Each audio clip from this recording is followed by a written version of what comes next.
வணக்கம் அன்பு நேயர்களே. இந்த அற்புதமான நேரலைக்கு வரக்கூடிய அனைத்து நல்ல உள்ளங்களுக்கும் வணக்கங்கள் மற்றும் வாழ்த்துக்கள். தொடர்ந்து நம்ம பார்த்துட்டு இருக்கிற எல்லா பதிவுகளும் உங்கள் வாழ்க்கையில் நல்லதை கொண்டு வந்து சேர்க்குதுன்னா, அந்த நல்லதை ஈர்க்கக்கூடிய நபராக நீங்கள் இருக்கீங்க அப்படின்றனால தான்.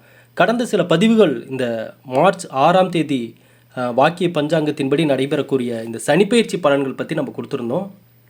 அந்த பதிவுகளுக்கு நல்லாவே ஒரு வரவேற்பு கிடச்சிருச்சு அப்படின்னே சொல்லலாம். நிறைய நபர்கள் அந்த பதிவுகளை பார்த்துட்டு வாட்ஸ்அப்பில் மெசேஜ் பண்ணியிருந்தீங்க. இதில் மிதுன ராசிக்காரங்க தான் நிறைய பேர் கேட்டிருந்தீங்க, ஐயா மற்ற ராசிக்காரர்களுக்கான அந்த சனிப்பெயர்ச்சி எல்லாமே கொடுத்துருந்தீங்க, ரொம்ப அருமையாக இருந்தது, எங்கள் ராசியை மறந்துட்டீங்களா, கொஞ்சம் எங்கள் ராசிக்கான பதிவுகளும் உடனே போடுங்க அப்படின்னு சொல்லி கேட்டிருந்தீங்க. ஆகவே இந்த பதிவு மிதுன ராசிக்காரர்களுக்கான ஒரு அற்புதமான பதிவு.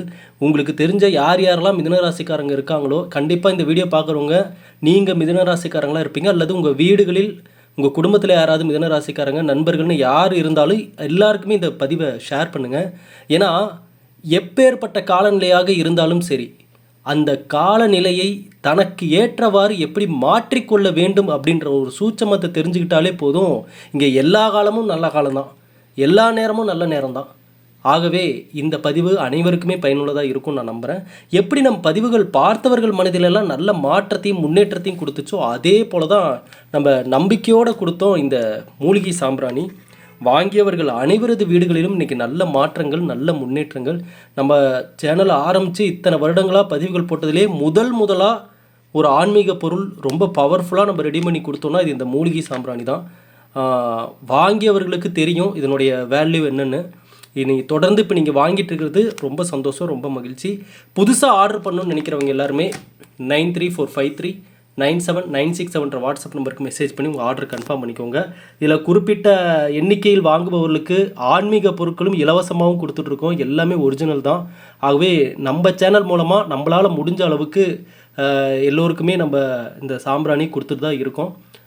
ஆகவே இன்னும் வரக்கூடிய பதிவுகளில் எப்படிலாம் இதை பூஜை அறையில் வச்சு பூஜை பண்ணி உங்களுக்கு நாங்கள் கொடுக்குறோம் அப்படின்றது எல்லாமே நம்ம பார்க்க போகிறோம். ஆகவே இந்த பதிவுகளை தொடர்ந்து பாருங்கள். உங்கள் கண்ணில் படக்கூடிய ஒவ்வொரு விஷயங்களும் காரணம் இல்லாமல் கடவுள் அதை கொண்டு வந்து உங்கள் முன்னாடி நிறுத்த மாட்டார். இந்த பிரபஞ்சத்தினுடைய ஈர்ப்பு விதியை புரிந்து கொண்டவர்கள் சரியாக தன் வாழ்க்கையை அமைத்து கொள்வார்கள். இந்த மிதுன ராசிக்காரர்களை பொறுத்தளவுக்கு இந்த மார்ச் 6ஆம் தேதி வாக்கிய பஞ்சாங்கத்தின்படி நடக்கக்கூடிய இந்த சனிப்பெயர்ச்சி 10ஆம் பாவத்தில் சனி பகவான் அமர இருக்கார். அப்போ பார்த்திங்கன்னா தொழில் கர்மஸ்தானத்தில் சனி பகவான் அமர்கிறார். சரிங்களா? அப்போ இந்த எந்த அளவுக்கு நீங்கள் இனி மிதுனராசிக்காரர்கள் தொழில் வேலை இதில் நேர்மை தவறாமல் உழைப்பை, கடின உழைப்பை கொடுத்து இப்போ இந்த டைமை நீங்கள் எப்படி பயன்படுத்திக்கிறீங்களோ இனி அதில் மாற்றத்தை பார்க்க போகிறீங்க. மிதுனராசிக்காரர்களுக்கு வேலை தொழில் புதியதாக அமைவதற்கான வாய்ப்புகளும் அந்த நேரத்தையும் கடவுள் இப்போ கொடுக்க போகிறாரு. சனி பகவானுடைய அருள் நீங்கள் பாருங்கள். இந்த மார்ச் மாதத்திற்கு பிறகு நிச்சயமாக மிதுனராசியில் பிறந்தவர்களுக்கு அந்த தொழிலுக்கான வேலைக்கான வயதில் இருப்பவர்கள், சரிங்களா, இப்போ ஒரு 25 22 வயசு 25 30 35ன்னு இந்த வேலைக்கான வயதில் இருக்கக்கூடிய ஆண்கள் பெண்கள் இவர்களுக்கு எல்லாமே வேலையில் தொழிலில் ஒரு மாற்றங்கள் உண்டாகியே தீரும். அந்த மாற்றம் ஒன்று, நீங்கள் இன்னொருத்தர் கீழே ஒரு ஆஃபீஸில் வேலை செய்கிறீங்க அப்படின்னா அந்த வகையில் ஒரு முன்னேற்றத்தை பார்ப்பீங்க. அல்லது தொழில் ரீதியாக நான் முன்னேறணும்னு நினச்சி அதற்காக இத்தனை வருடமாக பாடுபட்டு சரியான ஒரு ரிசல்ட் கிடைக்கலன்றவங்களுக்கு அந்த தொழில் ரீதியாக ஒரு சில நல்ல செய்திகள் வந்து சேரும். அந்த வாய்ப்புகளை சரியாக பயன்படுத்திக்கோங்க. இந்த மிதுன ராசிக்காரர்களுக்கு இந்த நேரத்தில் உங்களுக்கு முதல் எதிரியாக இருக்க போகிறது யார் அப்படின்னு சொல்லி கேட்டிங்கன்னா, நாளைக்கு பார்த்துக்கலாம் அப்படின்ற ஒரு எண்ணம் தான். இந்த எண்ணத்தை, இந்த பதிவை பார்க்குறவங்க இனி அப்படிப்பட்ட ஒரு எண்ணம் உங்ககிட்ட இருந்துச்சுன்னா, சோம்பல், நாளை பார்த்து கொள்ளலாம் என்ற எண்ணம், இப்போதைக்கு என்ன அவசரம் அப்படின்ற எண்ணம், இந்த அலட்சியத்தெல்லாம் இனி மூட்டை கட்டி தூக்கி எரிஞ்சிருங்க. இந்த நேரம் இவைதான் உங்களுக்கு முதல் எதிரி. ஏன்னா கடந்த பல வருடங்களாகவே மிதுனராசிக்காரர்களுக்கு தொழிலையோ வேலையிலையோ திருப்தியான சூழ்நிலையெல்லாம் இல்லை. இது நம்ம கடந்த பதிவுகள்லேயே நம்ம மிதுனராசிக்காரர்களுக்கு சொன்னப்பே நம்ம சொன்னோம். வேலையிலையும் தொழிலையும் இன்னுமே ஏதோ ஒருத்தர் நபரை நாடியே தான் இருக்கிற மாதிரி இருக்குது. யாரோ ஒருத்தர் ஏதோ ஒரு விஷயத்துக்காக நாடி இருக்கிற மாதிரியே தான் இருக்குது வேலையிலையும் தொழிலையும் எல்லாமே. என்னைக்கு மிதுனராசிக்காரர்கள் அதாவது வேலை தொழில் உங்களை நம்பி இருக்குன்னா அந்த சூழ்நிலையை அமைத்துக்கொள்ளும் மிதுனராசிக்காரர்கள் முன்னேறி விடுவார்கள் என்று அர்த்தம். இதே ஐயோ இவங்க தாப்பா எனக்கு வேலைக்கு, இவங்க இல்லைன்னா என்னால் பண்ண முடியாது, இந்த இடத்துல எனக்கு இவங்க இல்லைன்னா இந்த வேலை எனக்கு நடக்காது அப்படின்னு மற்றவர்களை சார்ந்து இருக்கக்கூடிய நபர்களாக இருந்தாங்க அப்படின்னா கஷ்டம்தான். ஏன்னா இப்போ மிதுன ராசிக்காரர்களுக்கு கீழே வேலை செய்யக்கூடிய நபர்கள், நான் வந்து வேலைக்கு ஆள் வச்சுருக்கேங்க, சம்பளத்துக்கு ஆள் வச்சுருக்கேன், அவங்கள நம்பி தான் நான் வேலையில் இருக்கேன், அப்போ எனக்கும் பிரச்சனை கேட்டிங்கன்னா அவங்களுக்குலாம் பிரச்சனை கிடையாது. ஏன்னா மிதுன ராசிக்காரர்கள் ஒருத்தருக்கு சம்பளம் கொடுத்து வேலை வச்சுக்கிறீங்கன்னா அவங்க இல்லைன்னா இன்னொருத்தர் காசு கொடுத்தா வேலை செஞ்சு தரப்போகிறாங்க. ஆனால் நான் சொல்கிறது என்னென்னா, இந்த பார்ட்னர்ஷிப்பு, அப்புறம் வந்து பார்த்திங்கன்னா எந்த வேலை எடுத்தாலும் அதுக்கு துணை தேடுறது, ஆள் தேடுறது, எதுக்கு எங்கேயாவது போகிறதுனா கூட, வெளியூர் போகிறதுனா கூட என் கூட ஒருத்தர் வரணும் அப்படின்னு எதிர்பார்க்குறது. ஏன்னா இந்த பழக்கம் பெரும்பாலான மிதுன ராசிக்காரர்களுக்கு இருக்குது. ஏன்னா இந்த ராசிக்காரருடைய ஜாதகம் நிறைய கணிக்கும்போது நிறைய பேர்த்துட்டு நான் இந்த விஷயத்தை பற்றி நான் பேசியிருந்தேன். நிறைய பேர் ஒத்துக்கிட்டாங்க, ஆமாங்க எந்த ஒரு விஷயத்தை எடுத்தாலும் அங்கே வந்து ஒருத்தர் துணை தேவைப்படுது அப்படின்ற மாதிரி இருந்தது. அப்போது அதுதான் அவர்களுக்கு ஒரு சரிவை கொடுத்துட்ருக்குன்னு நான் நினைக்கிறேன். நீங்கள் நல்ல உங்களுடைய வாழ்க்கையை அலசி ஆராய்ஞ்சு பாருங்கள். யார் யாரெல்லாம் நீங்கள் நம்பி கூட்டு சேர்ந்து ஒவ்வொரு விஷயத்தையும் முடிவு பண்ணியிருப்பீங்களோ அதெல்லாம் பெரும்பாலும் பாதகத்தில் தான் போய் முடிஞ்சிருக்கும். அது ஓரளவுக்கு நல்லது கொடுத்துருக்கான்னு கேட்டிங்கன்னா அது கேள்விக்குறி தான். அது என்னமோ மிதுன ராசிக்காரங்கிட்ட வந்து எந்த ஒரு விஷயத்துக்காகவோ வந்து தொழிலுக்காகவோ வேலைக்காகவோ எதற்காக வந்தாலுமே பெரும்பாலும் உங்களை பயன்படுத்திக்க தான் பார்க்குறாங்க. அப்போ அந்த இடத்துல தான் நீங்கள் கவனமாக இருக்கணும். இதனால் நீங்கள் யாருக்கிட்டையும் பேசக்கூடாது, தனிமையாக போய் வாழணும்லாம் நான் சொல்ல மாட்டேன். எல்லோரிடமும் பேசினாலும் நீங்கள் பழகினாலும் மிதுனராசிக்காரர்கள் வேலை, தொழில், வருமானம் இதில் முழுமையாக பெரும்பாலும் உங்களுடைய டிசிஷன் தான் இருக்கணும். நீங்கள் அங்கே நின்று உங்களுடைய பங்கு அதிகமாக இருக்கிற மாதிரி ஒரு அமைப்பை, ஒரு இடத்த நீங்கள் உருவாக்கிக்கணும். அப்படிப்பட்ட மிதுனராசிக்காரர்கள் இன்று மிகப்பெரிய இடத்தில் இருக்கிறார்கள். அந்த ஒரு அமைப்பை உருவாக்கிக்கிட்டவங்க இன்றைக்கி மிதுனராசிக்காரங்க செல்வ செழிப்போடு வாழ்கிறார்கள். அப்போ பாருங்கள், இங்கே எல்லா மிதுனராசியில் பிறந்த, இந்த உலகத்தில் பிறந்த எல்லோரும் இது ஒரே வாழ்க்கையை வாழ்ந்துட்டு இருக்கிறாங்களான்னு கேட்டால் இல்லை. ஏங்க எல்லாரும் ஒரே ராசி தானே, அப்போ எல்லாருக்கும் லைஃப் ஒரே மாதிரியாக இருக்குமான்னு கேட்டிங்கன்னா கிடையாது. ஒவ்வொருத்தருக்கும் அவரவர்கள் வாழ்க்கை முறை வெவ்வேறு முறையில் இருக்கும். ஆனால் ஒரு சில குணங்களோ எண்ணங்களோ பெரும்பாலும் அந்த ராசியில் பிறந்திருக்காங்கன்னா ஒத்து போகும். அப்போ மிதுன ராசிக்காரர்களை பொறுத்தளவுக்கு இப்போ நம்ம சொன்ன இந்த எல்லா விஷயங்களும் நீங்கள் கவனிக்க வேண்டிய விஷயங்கள். சனிப்பயிற்சியில் 10ஆம் பாவத்தில் சனி பகவான் அமர இருக்கார். அதுதான் நம்ம சொன்ன மாதிரி தொழில், கர்மஸ்தானம், இதில் எல்லாமே நீங்கள் இப்போ அந்த மாற்றத்தை பார்க்கக்கூடிய நேரம். அதே போல் இந்த நேரத்தில் கடின உழைப்பிற்கு முக்கியத்துவம் கொடுப்பவர்கள் அபரிவிதமான நல்ல மாற்றத்தை பார்க்க இருக்காங்க.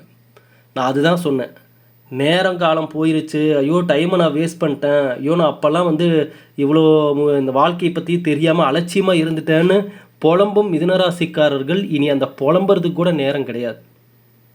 ஏன்னா அதற்கான மாற்றங்கள் மார்ச் மாதத்துக்கு பிறகு நிச்சயமாக வரும்.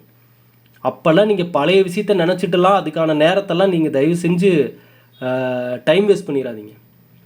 இனி உழைப்பை கொடுக்கக்கூடிய நேரம். இங்கே வயசு வந்து ஒரு பிரச்சனையே கிடையாது. இது மிதுனராசிக்காரங்க கண்டிப்பாக புரிஞ்சுக்கணும். ஏன்னா பெரும்பாலான மிதுனராசிக்காரர்களுக்கு வாழ்க்கைனா முழுமையாக புரிஞ்சுக்கிறதுக்கே கிட்டத்தட்ட 35-40 வயதை தொடும் பொழுது தான் அவங்களுக்கு தான் செய்த தவறுகள் என்ன, இந்த சமுதாயம் எப்படி இருக்குது, இந்த உலகம் எப்படி இருக்குது, எப்படி இருந்தால் இங்கே வாழ முடியும், எப்படி நம்ம நடந்துக்கணும், எங்கே பேசணும், எங்கே பேசக்கூடாது, எங்கே இருக்கணும், எங்கே இருக்கக்கூடாதுன்னு பல உண்மைகள் மிதுனராசியில் பிறந்தவர்களுக்கு கிட்டத்தட்ட 35-40 வயதுக்குள்ளே தான் தெரியவே வருது. பாதி வாழ்க்கை வாழ்ந்ததுக்கப்புறம் தான் தெரிய வருது. அப்போ அவங்க மனசில் என்ன உளுந்துருது, ஐயோ நம்மளுக்கு வயசெல்லாம் போயிடுச்சு, இதெல்லாம் அப்போ தெரியாமல் போயிடுச்சு அப்படின்ற ஒரு மன அழுத்தமே அவங்கள சுறுசுறுப்பாக அடுத்து எதையும் நோக்கி போக விடாமல் பண்ணிடுது. ஆகவே மிதுனராசிக்காரர்களை பொறுத்தளவுக்கு வயசு ஒரு பொருட்டே இல்லை. இந்த உலகத்தில் 60 வயதில் கோடீஸ்வரன் ஆனவங்களும் இருக்காங்க. அப்போ நீங்கள் என்ன, உங்கள் மனசு தான் உங்கள் வயசு. நீங்கள் வந்து ஐயோ அம்மா என்னால் முடியாது, நான் வயசாகிட்டேன், நான் போய் ஓரமாக உட்காந்துக்கிறேன்னு சொல்லிட்டீங்கன்னா, நினச்சிட்டிங்கன்னா அவ்வளோதான், உங்களுக்கு வயசாகிடுச்சுன்னு அர்த்தம். மனசில் தான் இருக்குது உங்கள் வயசு என்றைக்குமே, அதை மறந்துடாதீங்க. ஏனென்றால் இந்த எண்ணங்கள் இந்த காலகட்டத்தில் உங்களுக்கு உற்சாகத்தை குறைக்கும். சுறுசுறுப்பை குறைக்கும். அதனால தான் இதெல்லாம் நான் சொல்லிட்டு இருக்கேன். அது மட்டும் இல்லை, சனி பகவான் 3, 7, 10 இந்த விசேஷமான பார்வை 4, 7, 12ஆம் பாவத்தை பார்ப்பதால் இந்த சொகுசு வாழ்க்கை, வசதி வாய்ப்பு அதிகரிப்பு இதற்கான ஒரு காலகட்டமாகவும் இருக்க தான் போகுது. என்னங்க இது, நிறைய பேர் அப்படி நடக்கும் ஆஹா ஓஹோன்றாங்க, ஆனால் எதுவுமே நடந்த பாடு இல்லையே அப்படின்னு சந்தேகத்தோடு இந்த பதிவை பார்த்துட்டு இருக்கிறவங்களுக்கு நீங்கள் வேணால் மார்ச் மாதத்துக்கு அப்புறம் பாருங்கள். அந்த வசதி வாய்ப்பு அப்படின்ற ஒரு விஷயத்தில் உங்களுக்கு ஒரு சில முன்னேற்றங்கள் கண்டிப்பாக தெரியும். அது ஏதோ ஒரு இடத்துலேருந்து உங்களுக்கான அந்த பண தேவை, பணவரவு அப்படின்றது உங்கள் கையை நோக்கி வரக்கூடிய ஒரு காலமாக இருக்கும். இனி இந்த முறை இந்த வாய்ப்பை விட்டுறாதீங்க. இந்த மிதுனராசிக்காரர்களுக்கு இதை தான் நான் தெளிவாக இந்த பதிவின் மூலமாக நான் சொல்லிக்கிறேன். நீங்கள் இதுக்கு முன்னாடி நீங்கள் நடந்து, இதுக்கு முன்னாடி இது போன்ற சூழ்நிலை, இதுக்கு முன்னாடி உங்கள் கையில் கொஞ்சம் நஞ்ச பணம் வந்தப்போ கூட அதையெல்லாம் நீங்கள் சரியான வழியில் பயன்படுத்தாமல் வீணடிச்சிருந்தீங்கனாலும் பரவாயில்ல. ஆனால் இனிமேல் அதை நினச்சி ஃபீல் பண்ணிகிட்டு இருக்காதீங்க. இப்போ வரக்கூடிய சனி பகவான் தரக்கூடிய இந்த வாய்ப்பை இந்த முறையாவது சரியாக பயன்படுத்திக்கோங்க. கரெக்டாக என்ன பண்ணணும், என்ன பண்ணக்கூடாது, இதை எங்கே செலவு பண்ணணும், எங்கே செலவு பண்ணக்கூடாது, எப்படி சேமிக்கணும், இது எப்படி அதிகமாக பெருக்கணும் அப்படின்ற அந்த சிந்தனைக்குள்ளே போகணும். எந்த ஒரு முடிவெடுத்தாலும் ஒரு முறைக்கு 10 வாட்டி யோசித்து முடிவெடுங்க. குறிப்பாக அவன் சொல்கிறான், இவன் சொல்கிறான், அவங்க அந்த ஐடியா சொன்னாங்க, இவங்க அந்த ஐடியா சொன்னாங்க, சொந்தக்காரங்க சொன்னாங்க, நண்பர்கள் சொன்னாங்கன்னு கண்ணை மூடிட்டு பணத்தை வாரி இறைச்சிடாதீங்க. எதுலேயும் ஆழம் தெரியாமல் காலை விட்டு விடாதீர்கள் மிதுனராசிக்கார நண்பர்களே. ஏன்னா இந்த நேரம் இது எல்லாமே இப்படிப்பட்ட விஷயங்கள் உங்களை தேடி வரும். ஒரு மனிதனுக்கு நான் அதான் ஒவ்வொரு பதிவுலையும் சொல்லுவேன், கெட்ட நேரத்தை விட ஒரு மனிதன் நல்ல நேரத்தில் தான் ரொம்ப விழிப்புணர்வாக இருக்கணும்.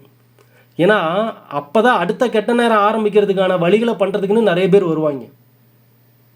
அப்போ நீங்கள் கெட்ட நேரத்தை விட நல்ல நேரம் தான் நம்ம ரொம்ப ஜாக்கிரதையாக இருக்க வேண்டிய நேரம். அப்போ இந்த காலகட்டம் உங்களுக்கு சனி பகவான் நல்லதை கொடுக்குறாரு அப்படின்றப்ப மிதுனராசிக்காரங்க இன்னுமே கவனமாக நீங்கள் இருக்கணும். ஏன்னா அதை கெடுக்கிறதுக்குன்னு யாராவது ஏதாவது வேலை பண்ணிடுவாங்க. அதனோட அளவோடு யார்கிட்டையுமே இருக்கிறது ரொம்ப ரொம்ப நல்லது. குடும்பத்தில் மகிழ்ச்சி அதிகரிப்பதற்கான வாய்ப்புகள் இருக்குது.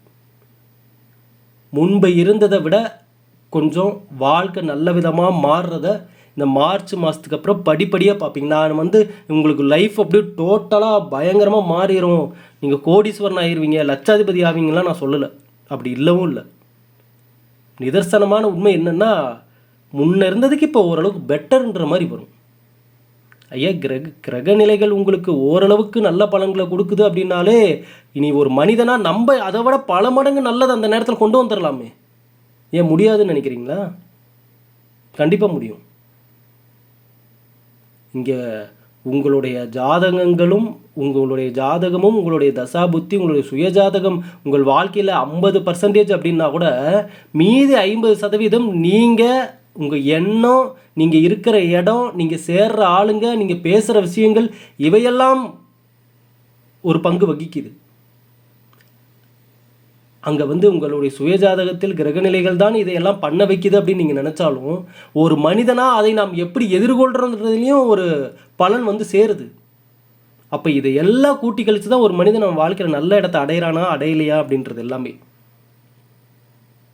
குறிப்பாக தாயினுடைய ஆதரவு கிடைக்கும் மிதுனராசிக்காரர்களுக்கு. இந்த காலகட்டத்தில் உங்களுடைய தாயின் ஆதரவு கிடைக்கும். இதுக்கு முன்னாடி அம்மா கூட சண்டை போட்டுட்டு இருந்தாலோ பேச்சுவார்த்தை இல்லாமல் இருந்தால் கூட இந்த நேரம் பார்த்திங்கன்னா இந்த மார்ச் மாதத்துக்கு பிறகு அம்மாவுடைய ஆதரவு உங்களுக்கு இப்போவே கிடைக்க ஆரம்பிச்சிருக்கும். கலத்திர ஸ்தானத்தை சனி பகவான் பார்ப்பது மிதுனராசின் கணவன் மனைவிக்கு இடையே இனி சுமூகமான உறவு ஏற்படுறதுக்கான வாய்ப்புகள் இருக்குது. நல்ல ஒரு அண்டர்ஸ்டாண்டிங்கில் நீங்கள் வாழக்கூடிய ஒரு நேரமாக இருக்கும். குறிப்பாக கணவன் மனைவி விட்டு கொடுத்து போகணும். இந்த ஒரு பழக்கம் மிதுனராசிக்கார். ஆனால் இங்கே மிதுனராசிக்காரருடைய லைஃப்பில் உண்மையிலுமே என்ன நடக்குதுன்னு கேட்டிங்கன்னா, இவங்க தான் விட்டு கொடுத்து போயிட்டு இருப்பாங்க. கணவனாக இருந்தாலும் சரி, மனைவியாக இருந்தாலும் சரி, இந்த ராசியில் இருக்காங்க அப்படின்னா இவங்க தான் சரின்னு ஒவ்வொரு விஷயத்துக்கும் இறங்கி போயிட்டு இருப்பாங்க. எல்லாத்தையும் அனுசரிச்சுட்டு இருப்பாங்க. எல்லாமே இவங்க தான் பண்ணிகிட்டு இருப்பாங்க. அது இந்த ராசிக்காரர்களுக்கே உண்டான குணம். அப்படி தன்னுடைய மனைவி ஒரு கணவனுக்கு எல்லா வேலையும் மனைவி கணவனுக்கு வேலை கொடுக்குறாங்க, மனைவிக்கு எல்லா வேலையும் கணவன் தான் செஞ்சு தராங்க அப்படின்னாலும் கணவனுடைய வீட்டிலேருந்து யாராவது சும்மா ஏன் இந்த மாதிரி உங்கள் கணவனுக்கு இவ்வளோ வேலை தர அப்படின்னு சொல்லி கேட்டால் கூட இந்த கணவனுக்கே கோவம் வந்து அவங்க வீட்டுக்காரங்களே திட்டுவாங்க. இது வந்து அவர்களுடைய ஒரு குணமாகவே இருக்குது. 12ஆம் இடமான அயன போக ஸ்தானத்தை பார்த்திங்கன்னா சனி பகவான் பார்ப்பது, இனி நல்ல தூக்கம் நல்ல சாப்பாடு இதில் வந்து கண்டிப்பாக கேரண்டியாக கிடைச்சிடும். நல்ல சாப்பாடும் நல்ல தூக்கமும் இந்த மார்ச் மாதத்துக்கு பிறகு கிடைக்கும். இது எல்லாமே ஆரோக்கியம் ரீதியாக நல்லபடியாக நீங்கள் மாற்றிக்கோங்க. இங்கே நீங்கள் கிரகநிலைகளுடைய பலன்கள் உங்கள் காதுக்கு வருது அப்படின்னாவே, அதில் நல்ல விஷயங்கள் வருது அப்படின்னாவே, அதை சாதுரியமாக இன்னும் பல மடங்கு நல்லதாக மாற்றிக்கிறதுல தான் இருக்குது ஒரு புத்திசாலி மனிதனுடைய செயல்பாடுகள். மிதுன ராசிக்காரர்களுடைய லைஃப் ஸ்டைல் அப்படி தான் இருக்கணும். நீங்களே சும்மா அப்படியே தயங்கி ஐயோ இதெல்லாம் நம்ம எப்படி பண்ணுறது, இதெல்லாம் நம்ம எப்படி செய்கிறது, நம்மளால இதெல்லாம் பண்ண முடியாது செய்ய முடியாது. நிறைய பேர் எனக்கு தெரிஞ்ச இந்த மிதுன ராசிக்காரருடைய ஜாதகம் நிறையா பார்க்குறப்ப அவங்கக்கிட்ட ஒரு பெரிய மிஸ்டேக்கே என்னென்னா, தன்னைத்தானே தாழ்வாக நினச்சிக்கிறது. ஐயோ நம்மளால இதை பண்ண முடியல, நம்மளால செய்ய முடியல. ஏங்க அப்படி நீங்களே உங்களை நினச்சிட்டிங்கன்னா ஊரில் இருக்கிறவங்க எப்படி நம்புவாங்க? உங்களை எப்படி நம்பி வேலை தருவாங்க, எப்படி தொழில் தருவாங்க, எப்படி நடக்கும்? அது மனிதனாக பிறகு மிதுன ராசின்னு இல்லை, எந்த ராசிக்காரர்களாக இருந்தாலும் சரி, உங்கள் வாழ்வில் நீங்கள் வைத்த நம்பிக்கை உங்களுக்கு பலன் கொடுக்கணும் அப்படின்னா அந்த நம்பிக்கை முதல்ல உங்கள் மேலே உங்களுக்கு இருக்கணும். உங்களுக்கே இல்லை அப்படின்னா இந்த உலகத்தில் எவருக்கும் உங்கள் மீது நம்பிக்கையே வராது, எவருக்குமே வராது. இதுதான் உண்மை. ஏன்னா பிரபஞ்சத்தினுடைய நீதியே இதுதான். உன்னை நீ முதல்ல நம்பலை அப்படின்னாவே முடிஞ்சிருச்சு, நீ யாரும் நம்ப மாட்டாங்க. அப்போ மிதுன ராசிக்காரர்களுக்கு பல பதிவுகளில் அந்த உண்மையை நான் சொல்லிக்கிட்டே தான் இருக்கேன். நீங்கள் வெளியில் தேடுறீங்க, உள்ளே தேடும், உங்களுக்குள்ளே தேடக்கூடிய மிதுன ராசிக்காரர்கள் வெற்றி அடைவார்கள். நம்பிக்கையை வெளியே தேடுறீங்க, உங்களுக்குள்ளே தேடி பாருங்கள். ஒரு முயற்சியை வெளியே தேடுறீங்க, அது உங்களுக்குள்ளேயே இருக்குது. வாய்ப்புகள் இல்லைன்னு நீங்கள் வெளியே தேடிட்டு இருக்கு, அது உங்களுக்குள்ளேயே இருக்குது. எல்லாமே உங்களுக்குள்ளே இருக்குது. உங்களுடைய மனசை திறந்து பார்த்தீங்கன்னா தெரியும், அங்கே உங்கள் வாழ்க்கைக்கு தேவையான அனைத்து விஷயங்களும் ஒளிஞ்சிருக்கு. அந்த இடத்த விட்டுட்டு வெளியில் போய் இல்லாத இடத்துல தேடிட்டு இருக்கீங்க. உங்களுக்கு நீங்கள் தான் என்றுமே துணை. இதை மட்டும் மறந்துடாதீங்க மிதுன ராசிக்கார நண்பர்களே. ஆகவே இந்த 100க்கு ஒரு 70லேருந்து 75% நன்மைகள் இருக்குங்க. சரிங்களா? ஒரு 70லேருந்து 75% நன்மைகள் இருக்குது. ஆகையால் இது எல்லாமே சரியாக கரெக்டாக கையில் பிடிச்சிக்கிட்டு நீங்கள் அடுத்த கட்டத்தை நோக்கி வளர்ந்து வந்துடுங்க. இங்கே உங்களை பற்றி அவங்க பேசுகிறாங்க, இவங்க யாருக்காகவும் நீங்கள் எந்த பதிலும் சொல்லி இங்கே நிரூபிக்கிறதுக்கெலாம் நேரம் இல்லை. அதே போல் மிதுன ராசிக்காரர்களுக்கு சுயபுத்தி என்பது நிச்சயம் தேவை, நிச்சயம் தேவை, 100% தேவை. அவங்க சொல்கிறாங்க, இவங்க சொல்கிறாங்க, உங்களால் ஒரு முடிவை சரியாக யோசிக்க முடியணும். அந்த முடிவை கரெக்டாக கடைசி வரைக்கும் ஃபாலோ பண்ணுற அந்த திறமை உங்ககிட்ட இருக்கணும். அந்த திறமை இல்லைன்னா நீங்கள் அதை வளர்த்துக்கணும். இதுதான் ரியலாக ப்ராக்டிக்கல். இதுதான் இங்கே அவன் சொல்கிறான், இவன் சொல்கிறான், அவங்க இஷ்டத்துக்கு ஆளாளுக்கு ஒவ்வொன்று சொல்லிட்டு போயிடுவாங்க. ஆனால் உங்கள் லைஃபோடைய முக்கியத்துவம் என்னென்னு உங்களுக்கு தான் தெரியும். உங்களை தாண்டி இந்த உலகத்தில் வேறு யாருக்கும் உங்கள் லைஃபினுடைய முக்கியத்துவம் தெரியாது, உங்கள் லைஃபோட சீரியஸ்னஸ் தெரியாது. இதுதான் உண்மை. அப்போ மற்றவங்க கொடுக்குற அட்வைஸ் எல்லாம் விட உங்கள் வாழ்க்கைக்கான தேவையான முக்கிய விதிமுறைகள் உங்களுக்கு தான் முதல்ல தெரியணும். அது உங்களுக்கு தான் தேவை. ஆகவே மிதுனராசிக்காரர்கள் தன்னைத்தானே தாழ்வாக நினைப்பதை நிறுத்தி கொண்டு, இப்போ இந்த நேரமும் இந்த காலமும் உங்களுக்கு கடவுள் நல்லதை கொடுக்க இருக்காரு. உங்களுடைய மனக்கதவை திறந்து நல்லதை இருக்கை கூப்பி வரவேற்று கொள்ளுங்கள். நீங்கள் வழிவிட்டீங்கன்னா எல்லாத்துக்குமே இங்கே வாய்ப்பு இருக்குது. ஆகவே இந்த பதிவை மிதுனராசிக்காரங்க உங்களுக்கு தெரிஞ்சவங்க எல்லாருக்குமே ஷேர் பண்ணுங்கள். எல்லோருமே வாழ்க்கையில் நல்லா இருக்கு. நான் ஒரே ஒரு விஷயத்த சொல்லிட்டு முடிச்சுக்கிறேன். இங்கே எப்பேற்பட்ட மாற்றங்களை கிரகநிலைகள் கொடுத்தாலும் சரி, உங்களை சுற்றியுள்ள மனிதர்கள் எப்படி மாறினாலும் சரி, எல்லா சூழ்நிலையிலும் நீங்கள் நல்லதை மட்டுமே அடைய வேண்டும் என்று நீங்கள் நினைத்தால் அந்த நல்லதை எல்லா காலமும் ஈர்க்கக்கூடிய திறமை உங்களிடம் இருக்க வேண்டும். அந்த ஈர்ப்பு சக்தி உங்களிடம் இருக்க வேண்டும். இதுதான் இந்த உலகத்தில் உண்மையான விஷயம். நீங்கள் எங்கே வெளியே போய் தேடி நீங்கள் எத்தனாயிரம் புக்ஸ் படித்து நீங்கள் இன்னும் 1,00,000 பேர்த்த நீங்கள் போய் சந்தித்து பேசினாலும் இந்த பிரபஞ்சத்தில் உள்ள கடைசி ஒரு உண்மை என்னன்னா, நாம் எதை ஈர்க்கிறோமோ அதுவே நம்மை வந்து அடையும். மீண்டும் அடுத்த பதிவில் சந்திக்கிறேன். இந்த பதிவை பார்த்தவர்களுக்கு இறைவனுடைய அருளாலே நீயாவும் நல்லதே நடக்கட்டும். நன்றி, வணக்கம்.